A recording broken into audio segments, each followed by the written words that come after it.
Olá, pessoal! Estamos de volta com a aula aqui na área de inglês aplicado. Inglês aplicado na área também de computação, internet, informática e assim por diante. Aqui estamos denominando de aula 1 por um propósito de sala de aula mesmo, como esses vídeos aqui são voltados também para as minhas aulas, não é, da sala de aula invertida. Então vamos lá. O nosso tema aqui é Computing in Everyday Life. E nós iremos estudar aqui o Simple Present, tanto dos verbos comuns como também do verbo auxiliar to be. Então vamos começar aqui vendo algumas frases e algumas situações desse mundo aí da internet, tá? Bem, como subtítulo nós temos o Everyday Uses of Computers e aqui nós temos a primeira frase. Observe só essa primeira frase aqui, ó.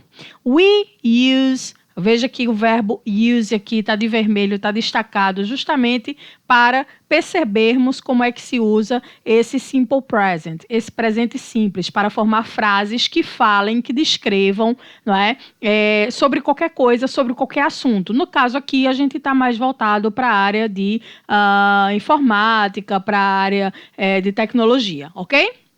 Então, aqui nós temos we use computers in many different places. Então, nós usamos os computadores em muitos lugares diferentes. Essa frase está no Simple Present e ela é super fácil de usar. E nesse nosso primeiro capítulo aqui, não é, dentro desse inglês aplicado, nós vamos perceber como é que nós formamos essas frases nas formas afirmativa, né, aqui como está aqui explicando, ó, na afirmativa, na negativa e na interrogativa. Então, vamos comigo? Vamos lá. Bem, quando eu tenho os pronomes aqui que se referem a I, que sou eu, you, que é você ou vocês, we, nós, e they, que são eles ou elas, então quando o sujeito representa um desses pronomes, nós temos a formação da frase afirmativa apenas com verbo.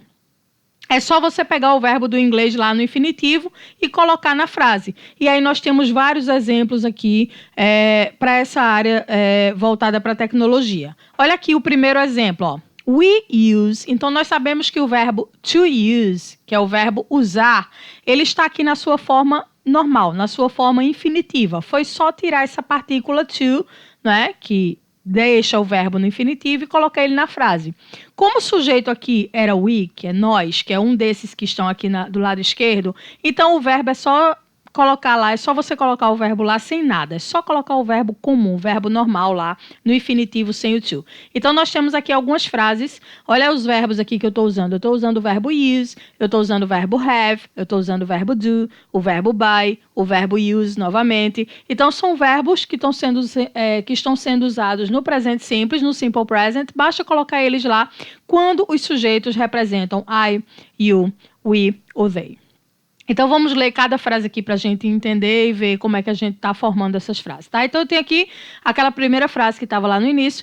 We use computers in many different places. Nós usamos computadores em muitos lugares diferentes. Então, aqui, use normal. They have an effect in almost everything you do. Então, eles têm um efeito, né? O verbo ter aqui no presente, ó, normal, have. They have. Então, eles têm um efeito em quase tudo que você faz. Então, você faz, também está no presente. Está aqui o verbo do, verbo fazer, na sua forma também normal. When you buy groceries at the supermarket, banks use computers to look after their customers' money. Então, o que é que eu tenho aqui? Os verbos comprar, o verbo usar, estão sendo usados na sua forma normal, na sua forma infinitiva. Bastou tirar o to e colocar na frase lá, quando os sujeitos representam um desses. Lembrando aqui que o sujeito aqui, banks, ele não está na forma de pronome, mas se eu fosse substituir banks, que são os bancos, por um pronome, seria o pronome they, que são eles, os bancos. Então, os bancos usam os computadores para cuidar, né, do dinheiro lá dos seus clientes, tá certo? Então, aqui, por isso que eu tenho o use. O verbo está normal no infinitivo, porque o sujeito representa aqui they, ok? Então, quando for um desses sujeitos, é só você jogar lá o verbo na frase normal, tirando o to, que vai ficar no simple present, ok? Vamos ver adiante aqui. E se eu for usar uma forma negativa? né? Negative form. E aí, o que é que eu tenho? Eu vou usar a partícula do mais not aqui, ó, que fica don't. Normalmente se usa essa forma já contraída. Don't, que é a junção de do mais not. Toda vez que eu faço o simple present com esses verbos, eu tenho que acrescentar um auxiliar para formar negativa.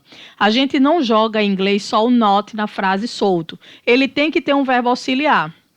Nesse caso do simple present, para esses mesmos sujeitos, I, we, you e they, eu jogo aí o don't, tá certo? Tem que usar o don't e o verbo normal. Então, aqui nós temos alguns exemplos, né? We don't use computers in the bathroom yet. Ok? Então, nós não usamos os computadores ainda nos banheiros, se bem que hoje já tem, né? Quando a gente faz todos esses vídeos, todos esses estudos com tecnologia, a gente tem que ter bastante cuidado, porque a tecnologia avança muito rápido e, às vezes, quando a gente está fazendo a frase, está montando um livro, uma frase em inglês, já passou aquela situação ali. Mas nesse caso, é só para a gente entender a formação da frase, é só para a gente entender a parte gramatical, ok? Nós temos aqui uma segunda frase, ó. You don't live without technology nowadays. Então, você não vive, né, mais sem a tecnologia nos dias de hoje. Né? Basicamente, tudo envolve tecnologia. Então, tem aqui don't live, que é o don't, o auxiliar com o verbo. Banks don't use computers to steal money of clients. Né? Pelo menos era o certo, né? Então, os bancos não usam os computadores para roubar o dinheiro dos clientes. Então, esses são os formatos da negativa quando os sujeitos continuam representando I, we, you e they. Você coloca o don't, que é o auxiliar para esse simple present negativa, e o verbo continua normal do jeito que estava, ok? Bem, e na forma interrogativa? A forma interrogativa vai ter esse mesmo auxiliar, no caso o do, não mais com o not, porque não é negativa, não é don't, agora é interrogativa. Ele vai ter esse auxiliar do logo antes do sujeito. Então, eu tenho aqui, por exemplo, do we use computers in many places? Tá? Então, nós usamos computadores em muitos lugares. Então, eu tenho aqui o do antes do sujeito para representar a forma interrogativa, ok? Então, eu tenho o do, sujeito e o verbo. Outro exemplo aqui, do you live without technology nowadays? Do banks use computers to steal money of clients? Então, se você quiser fazer as interrogativas, as perguntas, você coloca o do antes desse sujeito, ok? Ótimo, vamos adiante. Bem, só que aí vem os outros sujeitos do inglês, não é isso? Os outros pronomes, que eu tenho aqui agora o he, que é ele, para homem, she, ela, para mulher, e it, para ele ou ela, animal, objeto, coisa, e assim por diante, tá? Bem, quando eu tenho esses sujeitos, as representações de ele ou ela, eu vou ter o S, ES ou IES no verbo. Então, o verbo não fica mais normal, comum, simples. Ele vai ter esse acréscimo do S, que é simplesmente conjugação. Isso não é plural, pessoal, que é o que a maioria das pessoas confundem. Todo S é plural, não é. Esse S aqui no verbo é da conjugação, que nós também temos na nossa língua portuguesa, né? Então, quando eu digo eu gosto aqui em cima, ó, eu gosto normal, tu gostas, esse S é da conjugação do tu. Então, no inglês também tem isso. Quando tiver I, you, we, you e they, o verbo fica normal, como a gente viu. Mas quando o sujeito tiver he, she ou it, ou seja, representar ele ou ela, eu vou ter esse S aqui, que não é plural. É a conjugação. He likes, she likes, it likes. Ok? Aí tem umas regrinhas que vocês podem depois pesquisar. Tem outro vídeo aí no canal sobre o Simple Present, só sobre isso. E aí vocês podem pesquisar que o S você coloca na maioria dos verbos. O ES é quando o verbo termina em uma dessas, né, terminações aqui. S, ES, SS, SH, CH, X ou Z. Aí você vai acrescentar ES nesse verbo. E quando o verbo termina em Y e antes desse Y vem uma consoante, você tira o Y e coloca IES. Então, são as formas aí mais simples de colocação desse S no he, she ou it, ok? Mas aí vocês podem pesquisar também em outros vídeos. Caso vocês precisem um pouquinho mais de explicação sobre isso, vocês pedem aí nos comentários, que aí eu faço um vídeo somente sobre isso, ok? Vamos adiante. Aí, quando eu tenho uma forma negativa com esses mesmos sujeitos, o auxiliar não vai ser mais don't. O auxiliar agora vai ser o does not, que é o does com S, mais o not. Então, fica does not. Como o do termina em O, lembram da regra anterior? Quando termina em O, acrescenta ES. Por isso que esse auxiliar fica does not dessa forma, escrito dessa forma. E o verbo principal, que antes teria S na afirmativa, fica sem o S. Por quê? Porque o auxiliar já vai carregar isso para você. O auxiliar já vem com o S, tá bom? Então, aqui eu tenho como exemplo, ó, she does not like pizza. He does not play basketball. It does not drink milk. Então, eu tenho aqui o uso do does not com o verbo normal, porque o sujeito é he, she ou it, ok? Se eu tiver interrogativa, esse does, que é o auxiliar, vem para frente do sujeito, ok? E o verbo continua normal. Eu tenho aqui dois tipos de perguntas. Então, does he drink beer? Ele bebe cerveja, então o does vem aqui na frente, né? O verbo vem normal, pergunta, interrogativa, tranquilo. Ou então, what does he play? O que ele joga? O does, mais uma vez, vem na frente do sujeito, porque é uma pergunta, toda pergunta tem que ter o auxiliar. Então, se eu tenho simple present, eu vou usar o do ou o does. Nesse caso, no he, she ou it, eu uso does com he, she ou it e o verbo normal. Beleza? Ótimo. Qualquer coisa, pessoal, dá uma pausa, dá uma lidazinha aí, que tem tudo explicando aí no slide, certo? Dá uma pausa no vídeo e aí você depois continua, caso você não tenha ainda entendido, né, totalmente essa explicação. Vamos adiante. Bem, existe um verbo, que é o verbo to be, que ele é diferenciado no simple present. Ele não fica na sua forma infinitiva, que seria be. Ele modifica, ele já vai ter uma conjugação daí. Então, o verbo to be no presente, que significa ser, estar, e ter somente para a idade, peso e altura, sobre isso eu tenho um vídeo também só sobre o verbo to be aqui no canal, é só acessar lá se você tiver alguma dúvida, lá eu explico melhor. Aqui a gente está explicando de uma forma mais rápida, por conta do conteúdo voltado para a área de tecnologia. Então eu tenho aqui as formas que o verbo to be fica no presente, então ele não vai ficar be, que seria, não é, o mais coerente diante da regra geral do simple present, que é só você tirar o to e colocar o verbo lá na frase. Nesse caso, o verbo to be não fica assim, ele modifica a escrita. Ele vai ficar is, are ou am, dependendo do sujeito. E aí eu tenho no resumo aqui do quadrinho, is é usado se o sujeito for singular, are vai ser usado se o sujeito for plural, e am é usado apenas quando o sujeito for I, sozinho, que significa eu sozinho, sem mais ninguém junto, tá bom? Observação é que o you, uma vez que o you pode ser você ou vocês, singular ou plural, mesmo ele tendo essas duas, né, esses dois significados, do singular e do plural, toda vez que aparecer you, você sempre vai usar o verbo to be are. Seja ele singular ou plural, vai ficar sempre you are, ok? Então, is singular, are plural, com exceção do you, seja singular ou plural, vai ficar you are, e am é quando tem I, que sou eu, sozinho, I am, ok? Perfeito? Vamos adiante para ver os exemplos e as frases. Então, eu tenho aqui a questão da negativa e da interrogativa. Bem, eu disse para vocês que toda negativa e interrogativa em inglês precisa de um verbo auxiliar, não é isso? Ótimo. O verbo to be, ele é o único verbo que ele é principal e auxiliar dele mesmo. Então, ele sozinho, ele também é auxiliar, tá? Então, ele é o único verbo que faz isso, que pode ser auxiliar dele mesmo.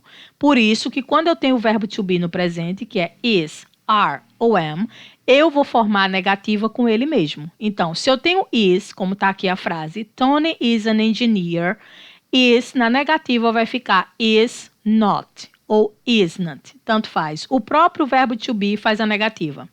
Então, Tony is not an engineer ou Tony isn't an engineer. Se eu tiver are, they are from Italy. Negativa, they are not from Italy ou they aren't from Italy. Então, eu tenho aqui o próprio verbo to be com not, porque ele é o único verbo que é auxiliar ao mesmo tempo, tá? I am a teacher. Então, eu tenho aqui am.